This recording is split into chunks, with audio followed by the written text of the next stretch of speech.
So now we're 2.5 hours into this and a long way away from anything resembling civilization. So got to backtrack, and hopefully we'll have enough fuel to get to a campground, because I am determined that we're going to find a nice place to stay tonight.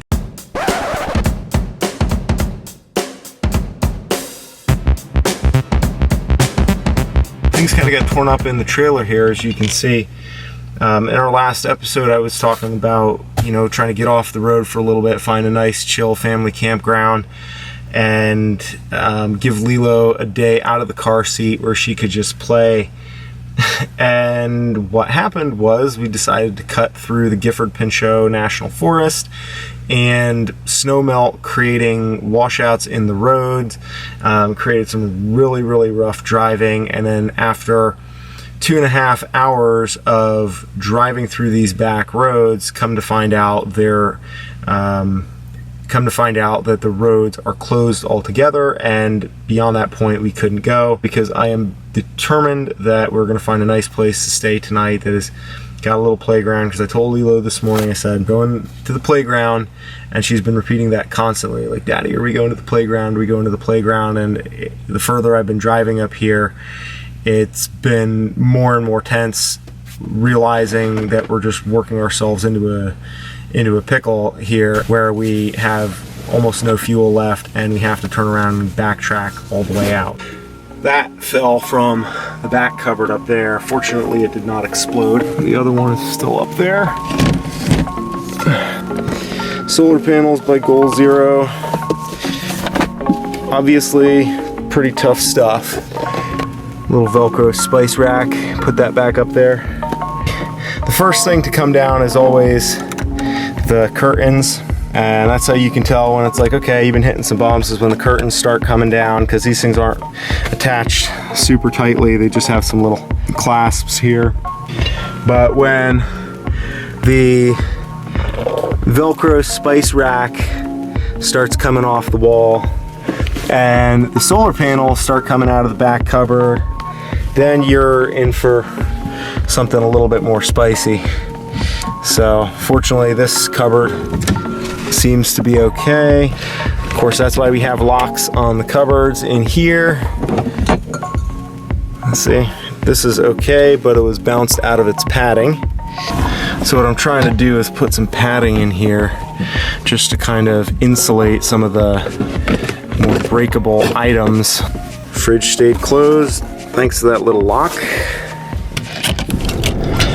Definitely goes to show how useful the baby cupboard locks are when you're traveling with an RV like this, because this setup, I have not been rallying down these roads or going fast. Like, I've been going real slow, and it's just the dips, a lot of them you can't even see them because it's not like breaks in the pavement. What happens is there'll be like sinkholes underneath the pavement, and then the pavement just like dips down really rapidly, and you can't even see it until you're already in it.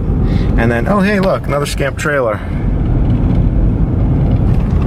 Sweet. This is like the third one I've seen today, and I always wave to them and I'm like, oh, we all drive scamp trailers, like, this is cool. So far none of them have waved back, but maybe they're experiencing similar dilemmas, who knows. But yeah, sure would have been sweet to know that this road was closed like 150 miles ago, rather than getting all the way into this predicament and then finding out. So it goes to show you that having extra fuel is always a good idea. Take opportunities to tank up where you can, because you never know what's going to happen and where you're going to wind up being able to go or not go. Because a lot of times, my iPhone told me, yes, head this way, no problem, all systems go, you'll be there in an hour and a half. And then, you get there and it's like, oh, the snowmelt from the spring washed the roads out, and so nobody's going to be getting up there until like after the 4th of July. And meanwhile, you're like, you know, 100 miles from anything in any direction. Like you have Mount Rainier, Mount St. Helens, Mount Adams, all these big glaciers, and some of the thickest forest I've ever seen. Now, I don't want to get all like conspiracy theorists or whatever, but this is Bigfoot country, right? This is where the legends seem to stem or originate from. And I've never seen or experienced anything paranormal. I'm not like, I don't go around wearing a tinfoil hat. But I will say that this country is incredibly remote. When, you know, it doesn't matter how many people drive down this road, like you can't see more than 20-30 feet on either side, and like it's just hundreds of thousands of acres that are this dense. So to me, it's like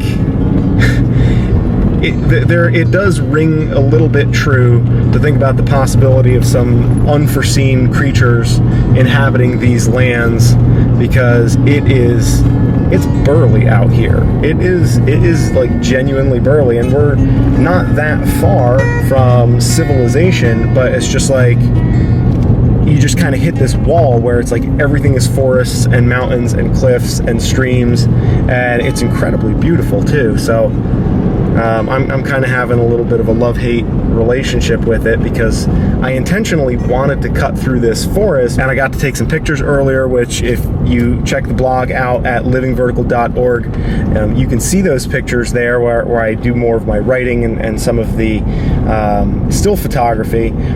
But I obviously didn't anticipate this outcome.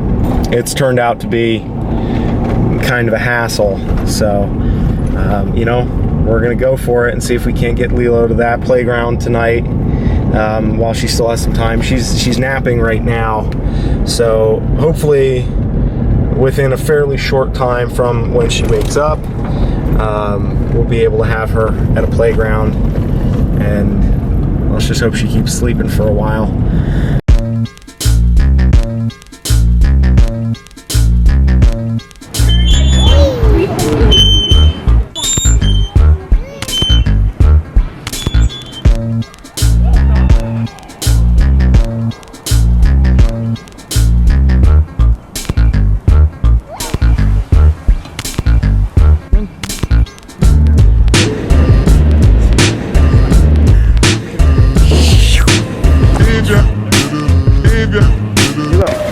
Okay. Boo. Oh, yeah.